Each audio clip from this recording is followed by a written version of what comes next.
Alam mo ba, sa pagtitinda ng pagkain, hindi mo naman kailangan maging chef, hindi mo kailangan may pinag-aralan o mataas ang pinag-aralan mo, hindi mo kailangan maging magaling.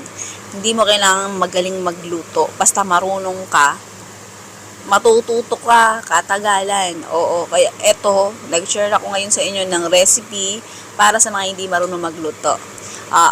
Kasi ito, kontian mo yung lagay ng ube halaya, kapalan mo man o nipisan mo yung ube halaya, parehas na masarap yan. Oo. Okay? Ayan, yung pambalot pala, yung pinaglagyan natin, ayan, molo wrapper tawag dyan. Yung mismong literal na pinangbabalot sa siomai, yan yun. Oo, dumpling, yan yun. Pero kung ayaw nyo niyang gumamit or wala kayo niyan, pwede kayo gumamit ng lumpia wrapper. Oo. Tapos, yung tubig ang pandikit. Carry na yan. Di na yan lutuklap. Tsaka wag kayo mag-alala kahit nabutas yung dalawang gilid. Carry lang yan. Walang masusunog, walang lalabas ng bongga. Kahit may lubas ng konti, hindi naman siya lalayo. Oo. So, ayan, ulitin mo lang yung procedure na yan, yung pag-assemble para matapos ka. Super dali lang gawin ito. Oo, madali siyang gawin ha, pero nagiging mahirap lang at matrabaho yung negosyo, pagkain man o hindi pagkain, kung marami ka ng customer. Oo, kasi mas madami, mas mahirap, pero mas malaki yung income. At syempre, pag mas maraming customer, mas mahirap pang gawain, mas nakaka-stress din. O, kaya kapag gusto nyo magnegosyo, siguraduhin nyo na kaya nyo tanggapin lahat ng stress.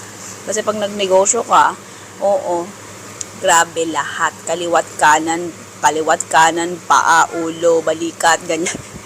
Yung problema pag nagnegosyo ka. Kaya, kailangan yung mental health mo super solid. So, ayan, iprito mo lang siya hanggang sa mag-light golden brown. Ganyan lang siya kadali. Huwag mo nang sunugin, huwag mo nang masyadong itosta. Oo. Ang suggestion ko dito sa inyo, bago nyo siya ilagay sa packaging nyo o yung paglalagyan nyo, huwag nyo, pag may bumili lang, tsaka nyo ilagay. Kasi ang disadvantage ng molo wrapper sa lumpia wrapper, ang molo wrapper kasi mabilis siyang lumambot. Oo, lalo na kapag ka nakulog. Hindi tulad ng lumpia wrapper, kapag ka tama yung pagprito mo, naprito mo siya, na-deep fry mo siya, hanggang looban nung layer ng lumpia wrapper mo, naprito ng maigi, hindi siya mabilis